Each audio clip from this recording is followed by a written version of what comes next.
del séptimo día y del día de reposo. Hay que ser claros en ese sentido. Usted no va a encontrar en ninguna parte de la Biblia, salvo las Biblias modernas que han alterado las cuestiones, pero en ninguna Biblia usted va a encontrar sábado. Va usted a encontrar séptimo día y día de reposo. Así que esos son los dos nombres que tienen el día que debían de guardar los israelitas. Bien, y cuando uno les dice, ¿y por qué no guardan lo otro? ¿Por qué solo guardan unas cosas y no guardan las otras? ¿Por qué clasifican? Y entonces viene la respuesta, ya su doctrina.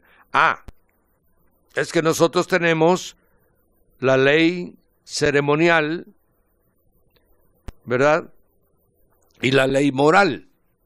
La ley moral son los 10 mandamientos que aparecen en Éxodo 20 y esos son los que guardamos nosotros. La ley ceremonial, que se refiere al complemento de las fiestas del Señor, ¿verdad?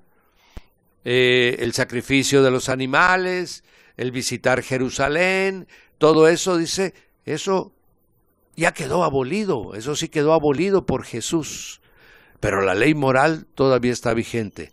¿Y qué tiene que ver comer camarón o comer cerdo con la ley moral? Si la ley moral solamente está en Éxodo 20, ¿por qué agarran unas porciones de Levíticos sobre los animales puros e impuros? Si eso no es ley moral. Amén. Y entonces empieza ahí lo que ya conocemos, interpretaciones particulares. Y caemos entonces en lo que Pedro dice en la Biblia, no es de interpretación privada. Amén. La Biblia es revelada por el Espíritu Santo, de la misma manera para todos, mi hermano. No hace excepción de personas. Entonces, ahí vamos viendo cómo una organización se va desviando. ¿Cómo sabemos, mi hermano? Un principio hermenéutico es de que nosotros debemos de tomar en cuenta cómo ha sido interpretada la Biblia desde que la tenemos en nuestras manos, mi hermano. No es posible que el Espíritu Santo no le haya hablado, ¿verdad? Desde el principio de que tenemos desde el año 150 hasta el año 1844, no haya hablado el Espíritu Santo de esto de guardar el sábado, ¿verdad? En lugar de guardar, ¿qué? Cualquier día, mi hermano. Porque ahora ya sea que comamos, ya sea que bebamos, ya sea que vivamos, ya sea que muramos, todo es para el Señor. Unos guardan un día, bendito sea el Señor. Otros guardan otro día, dice Pablo. Y otros guardan todos los días. Si es para el Señor, bendito sea el Señor. Amén. Entonces vamos viendo cómo vamos siendo selectivos. ¿Cuál es el problema fundamental del adventismo? Haber mezclado la ley con la gracia. Haber arrancado las páginas de Gálatas, del libro de Gálatas. Ese fue su problema.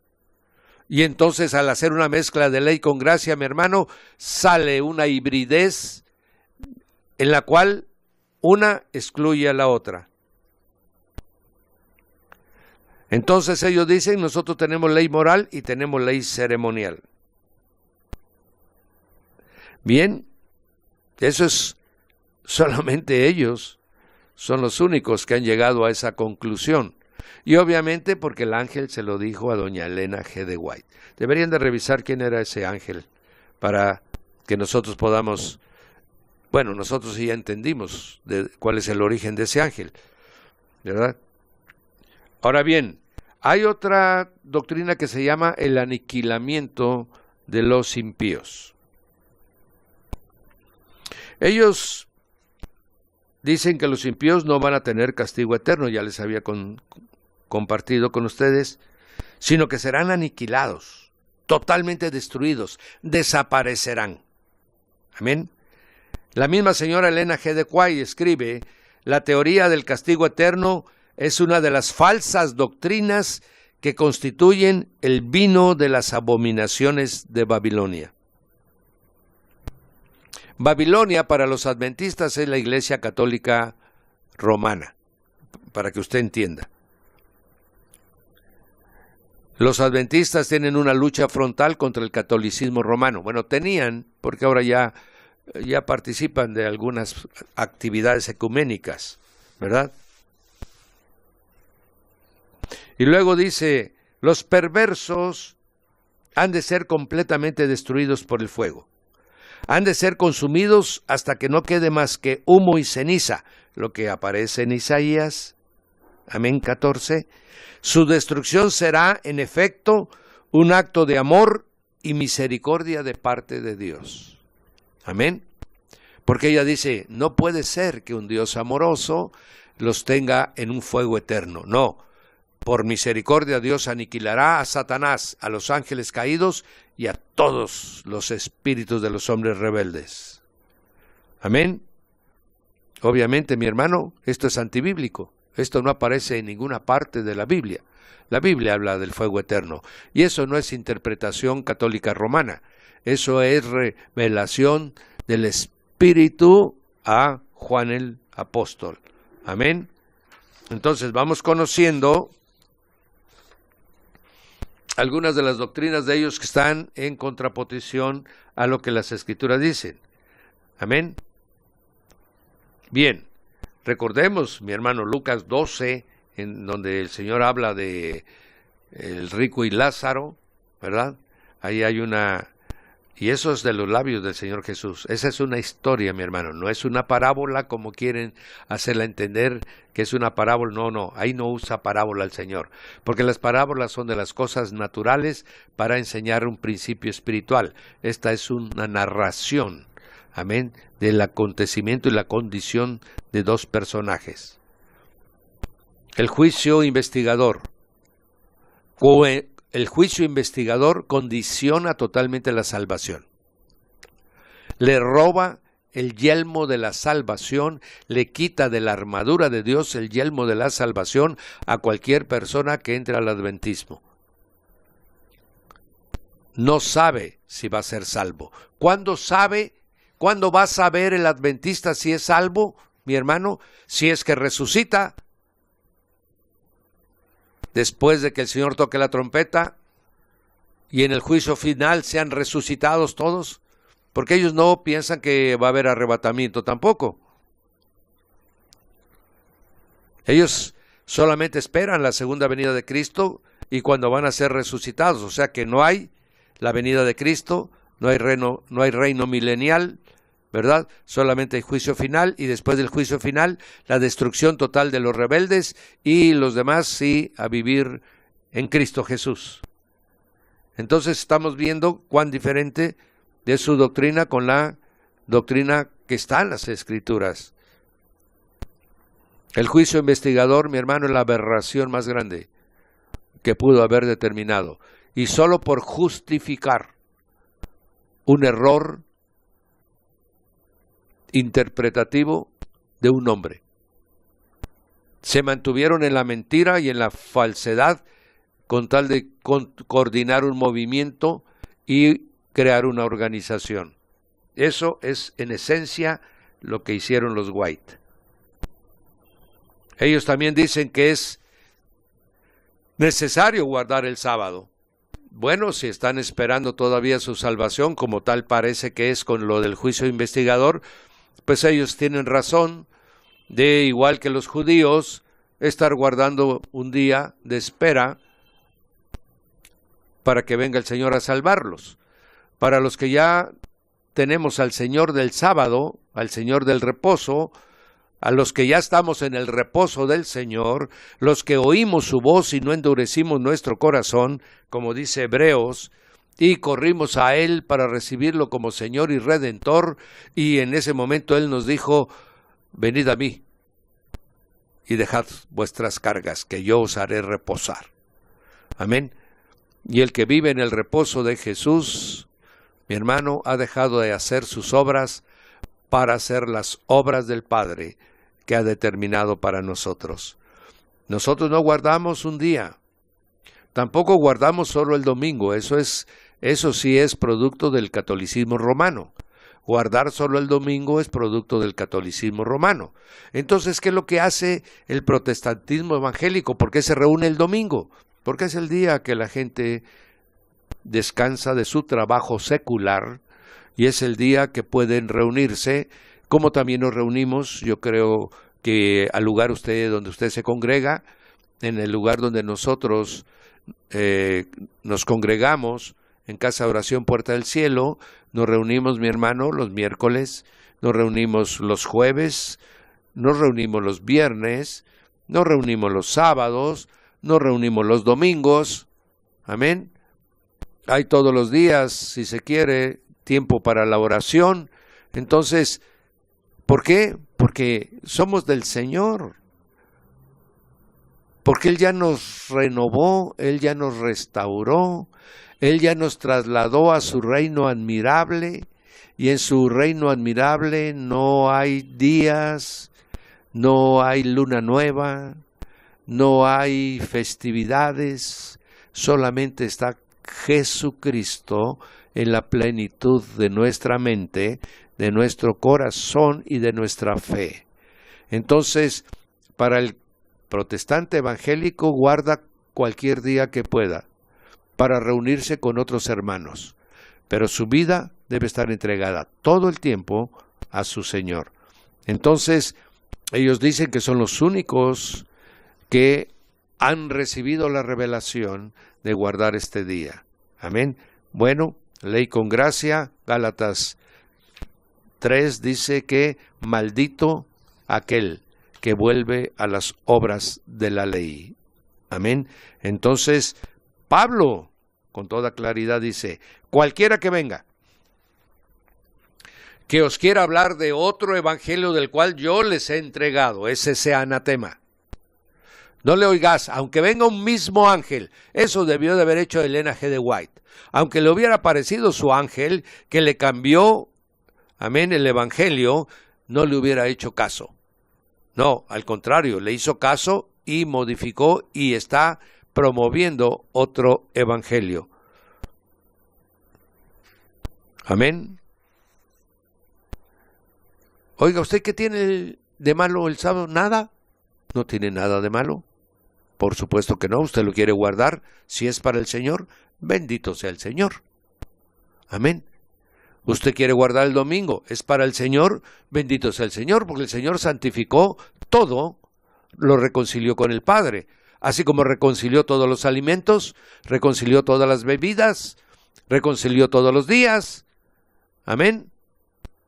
Porque todo ahora es para Cristo Jesús. Claro,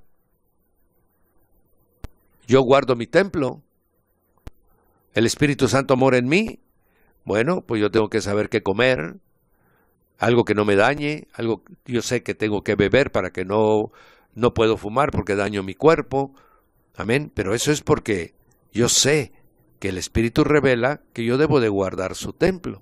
Amén. Entonces, pero pastor, ahí la Biblia dice que debemos... No, mi hermano, la Biblia no dice que debemos guardar el día de reposo. La Biblia dice que el día de reposo era una señal, era una ley que debían observar el pueblo de Israel perpetuamente hasta la venida del Señor Jesús, el Señor del sábado. Sin embargo, vino el Señor del sábado y los judíos no lo recibieron. Y como no lo recibieron, lo siguen esperando. Pero los que lo recibieron, todos los primeros 15 años de la iglesia en Jerusalén eran judíos, mi hermano, eran israelitas, y ellos recibieron la revelación de la fe del Señor Jesús y dejaron de guardar el sábado y todos los días se reunían. Eso dice Hebreos 2, eso dice Hechos 2, Hechos 4, que se reunían todos los días. Y los apóstoles iban todos los días, amén, a las puertas del templo o del área del templo, ¿verdad? Como la puerta de la Hermosa, a dar la predicación del Evangelio de Jesús. Todos los días. Amén. Así que los que dicen, no, el domingo es el día del Señor, están equivocados. El sábado es el día del Señor, están equivocados. El día del Señor es domingo, lunes, y empiezo con domingo porque es el primer día de la semana. Domingo, lunes, martes, miércoles, jueves, viernes y sábado. Son los días del Señor. El Señor es el dueño de tu vida y de la mía.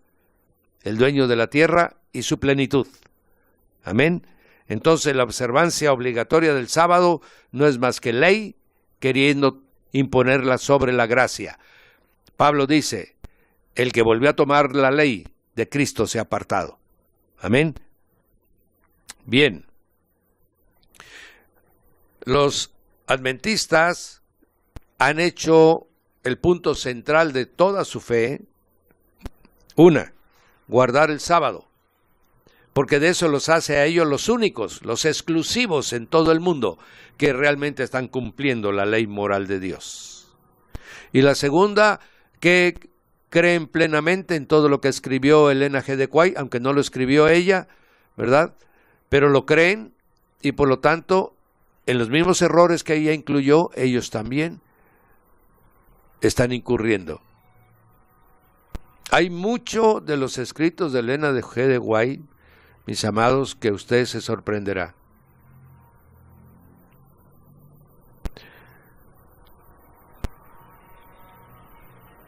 Deuteronomio 5:15 dice que es una obligación del pueblo de Israel observar el sábado.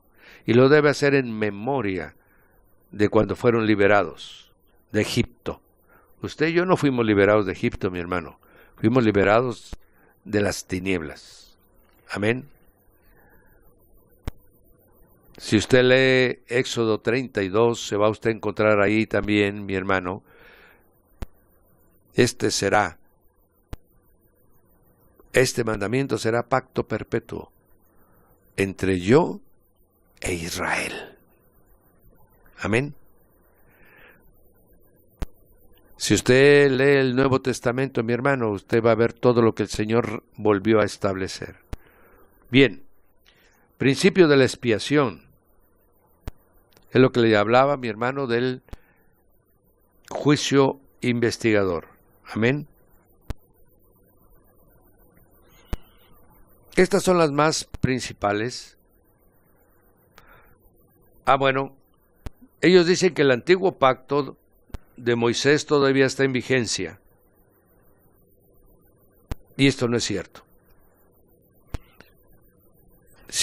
Dice, tenemos un sumo sacerdote, tenemos un fiador, un mediador de un mejor pacto.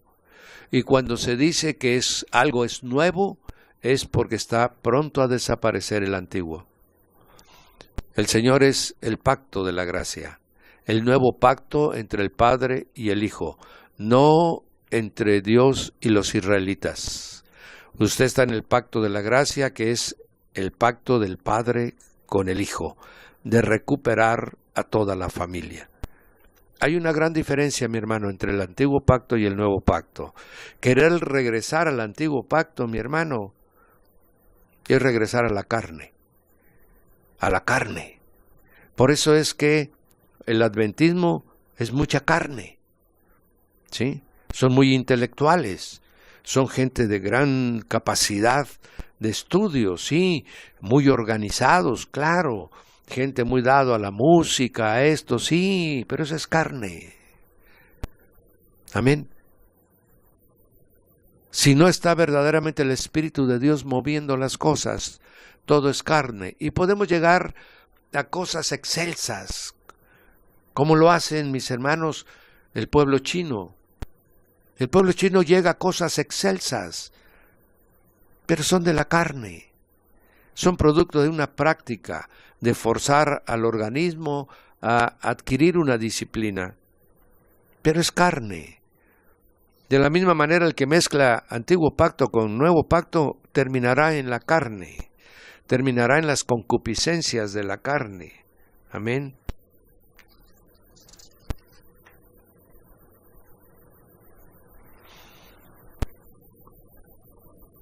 De esta manera, mis amigos, amados, conocidos, el adventismo está considerado también por los estudiosos, no todos, algunos dicen que no, como una secta más, que es guiada por sus principios, que es guiada por sus normas, guiada por hombres.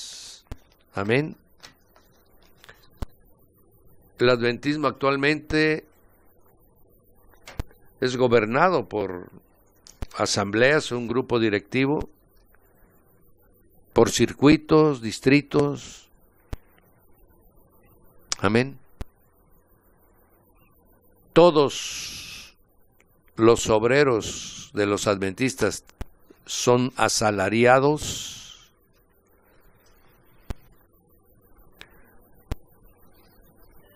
Los pastores de un área, mis hermanos, no tienen gobierno y dominio, sino que se les determina sus metas, están bajo una directiva local, que es la que dice qué se puede hacer o qué no se puede hacer. El pastor puede ser movido de un lugar a otro, a petición del grupo local o por decisión de su dirigente distrital. Organización de hombres. Organización de hombres. ¿Cuál es el problema fundamental del adventismo? Son extraordinarios evangelistas. Extraordinarios evangelistas. ¿Cómo son extraordinarios evangelistas los mormones?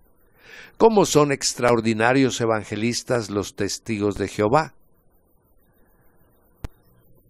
En eso, estas tres sectas sacan con mucho el mover del pueblo evangélico protestante. Sí, pero ¿por qué? Porque todos están condicionados, mis amigos, amados y entendidos, para su salvación. Si usted ve, como hemos tenido la oportunidad de compartir con usted, estas tres doctrinas tienen condiciones para su salvación. ¿Por qué el evangelismo protestante, mi hermano, es negligente y perezoso para evangelizar? Porque abusa de la gracia. Porque sí está consciente de que es salvo por gracia, no por obras. Y esa salvación lo hace perezoso para hacer la obra de Dios. Porque sabe, no necesita ir a tocar puertas un número determinado de horas para abonar para su salvación. No necesita cumplir los preceptos de Elena G. de White para pasar el juicio investigador. No necesita, mi hermano, ir de misionero 2 años de su vida como los mormones para abonar para su salvación. El evangélico protestante sabe que la sangre de Cristo que fue derramada es suficiente para ser salvo. Y en ese abuso de la gracia somos perezosos para llevar el evangelio a otros que lo necesitan.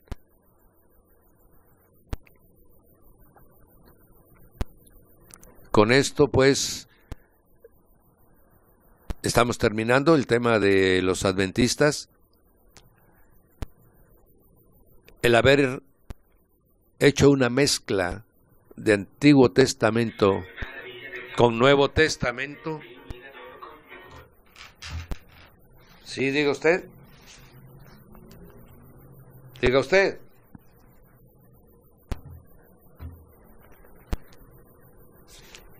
No le escucho, mi estimado, no le escucho.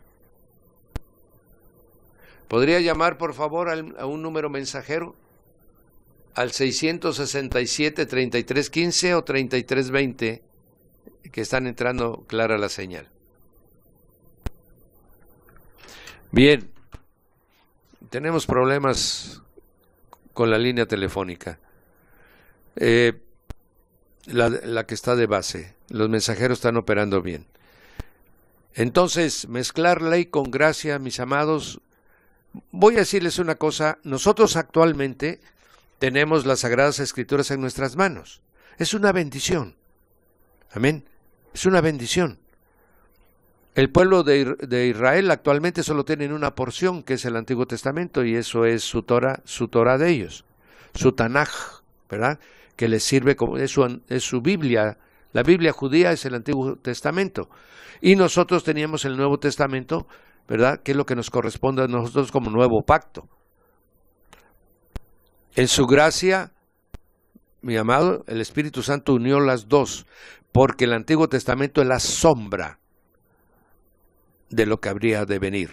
Porque el Nuevo Testamento nos sirve como ejemplo cuando nosotros desobedecemos a Dios, todo lo que nos puede acontecer. Pero no podemos mezclar la sombra con la realidad, mi hermano.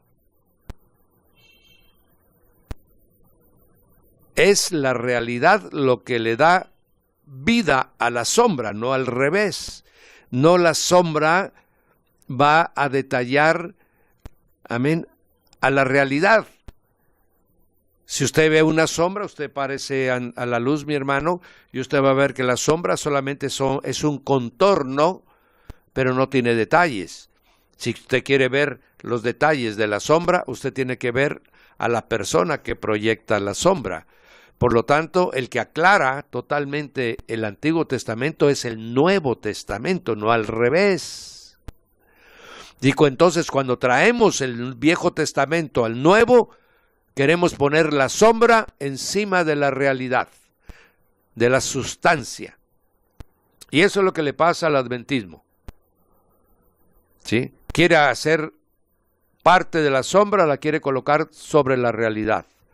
Todo lo que usted quiera saber del Antiguo Testamento, mi hermano, todo lo que usted quiera saber sobre los principios básicos de la enseñanza y del pacto de Israel, lea el libro de Hebreos. En el libro de Hebreos está perfectamente todo ordenado. Primer punto, ¿quién es Jesús? El creador de los cielos y la tierra. Está diciendo que ¿quién es? Es el Señor de Génesis 1. Es más que los ángeles. ¿Qué está diciendo? Jesús no es Miguel Arcángel, el arcángel Miguel. Amén. Jesús es el unigénito Hijo de Dios, no es el arcángel Miguel. Eso es lo que está diciendo en el capítulo 1, Hebreos. Capítulo 2, Jesús vino en semejanza de hombre, predicho por los profetas. Amén. Pero es el Hijo unigénito de Dios. Capítulo 2. Y usted va caminando. Capítulo 3. Amén. Y entonces empieza a hablar ya al final del capítulo 3 del día del reposo. Usted lee el final del capítulo 3 y lee usted el capítulo 4 y ahí le habla de qué, de una de las medulares enseñanzas de los israelitas, que es el día del reposo. Y ahí Pablo les explica con toda claridad lo que es el día del reposo. Ahora bajo la gracia y la obra de la cruz. Amén. Y usted va leyendo entonces capítulo 5, capítulo 6, mi hermano, los rudimentos de la fe que debemos de nosotros recibir, y empieza inmediatamente a hablar de el nuevo templo que nosotros tenemos acceso a él a través del sacerdocio de Melquisedec. Nos revela otro de los principios, mi hermano, que no conocieron los israelitas, el sacerdocio de Melquisedec, sustituyendo al sacerdocio de Aarón. Amén. Y luego usted va a encontrar los sacrificios. En el capítulo 9, en el capítulo 10, usted va a encontrar ya la renovación de los sacrificios por la muerte de Jesús. Y usted va a encontrar esa porción que dice que tenemos nosotros acceso al trono de la gracia por, mi hermano, la sangre de Cristo. ¿Cómo que hasta el 1844 entró el Señor al lugar santísimo? Mi hermano, esa es una herejía y es una verdaderamente error de exégesis bíblica, de hermenéutica bíblica. No tiene fundamento en ningún versículo de la Biblia. Y entonces vamos conociendo, mi hermano, Hebreos nos deja alineados. Amén. La fe de los antiguos. ¿Por qué tuvieron esa fe? Porque nosotros somos sometidos a disciplina. Aleluya. El libro de Hebreos, para todos los que son adventistas, se los recomiendo. Y ahí encontrarán respuesta a toda esa mezcla que han hecho de doctrinas. Bien, amados, con eso terminamos el tema del adventismo desde Miller y los White. Que el Señor los bendiga, los abunde y los prospere. Se despide de ustedes el pastor Raúl Peña, de Casa Oración Puerta del Cielo, al servicio de Instituto Bíblico Radial, Manantial de Vida Radio 97.3. Y que el Dios de la gracia les dé sabiduría y los llene de su favor. Amén.